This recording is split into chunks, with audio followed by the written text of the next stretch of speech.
স্বামীজির জীবনের স্মরণীয় ঘটনা 22। আমেরিকার পশ্চিম প্রান্তের একটা নগরীতে স্বামীজি একবার বক্তৃতায় বলেছিলেন, যিনি সর্বোত্তম সত্যে পৌঁছেছেন, বাইরের কোনো কিছুই তাকে বিচলিত করতে পারে না। কথাগুলি শুনল কয়েকটি কাউবয়।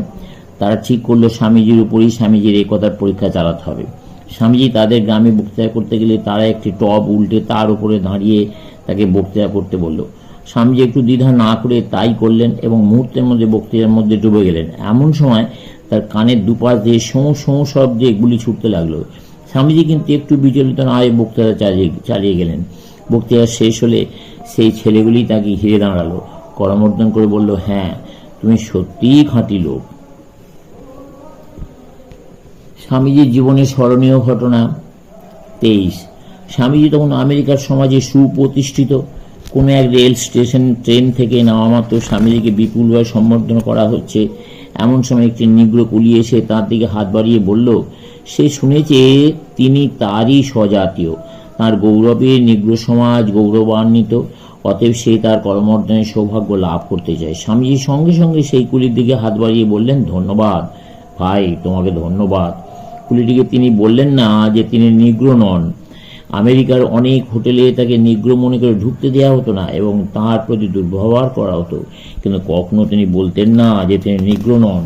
একবার এক পাশ্চাত্য শিষ্য তাকে জিজ্ঞাসা করেছিল কেন তিনি এইসব ক্ষেত্রে আত্মপরিচয় দেন না। স্বামীজি উত্তর দিয়েছিলেন, কি, অপরকে ছোট করে আমি বড় হব? আমি তো পৃথিবীতে সেই জন্য আসিনি। স্বামীজির জীবনের স্মরণীয় ঘটনা 24।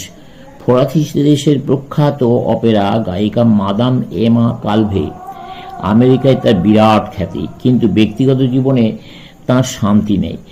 আকণ্ঠ ভোগবিলাসে নিমগ্ন তিনি। তার উপরে স্বভাবে অত্যন্ত একগুঁয়ে এবং উগ্র ধাঁচের, তাই শান্তি পান না। 1894 খ্রিস্টাব্দের মার্চ মাসে যখন তিনি চিকাগোয় এলেন, তখন তার জীবনে এলো মর্মান্তিক এক আঘাত। তার একমাত্র কন্যা চিকাগোতে আগুনে পুড়ে মারা গেল। শোকে দুঃখে কালভে প্রায় পাগল হয়ে গেলেন। এ সময় তার এক বান্ধবী তাকে স্বামীজির কাছে নিয়ে যেতে চাইলেন। কালভে রাজি হলেন না। তার মনে হলো আত্মহত্যাই তার কাছে একমাত্র পথ।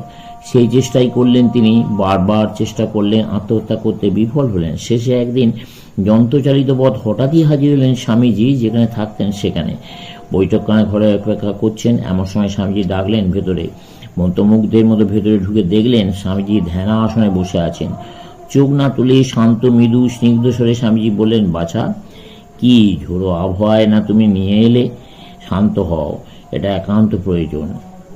এরপর একের পর এক স্বামীজি কালভের জীবনের নানা ঘটনা বলে যেতে লাগলেন, এমনকি এমন সব ঘটনা যা তার নিকটতম বন্ধুরাও জানে না।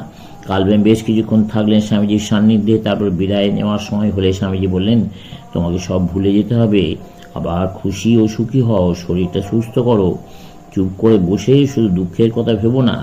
কালভের সমস্ত অশান্তি আর দুঃখ কোথায় যেন উধাও হয়ে গেল। তার মনে হলো স্বামীজি তার মস্তিষ্কের সমস্ত জটিলতা দূর করে দিয়ে নিজের পবিত্র শান্ত ভাবরাশি সেখানে ঢেলে দিয়েছেন। সেদিন থেকে আবার নতুন করে বাঁচতে শুরু করলেন কালভে।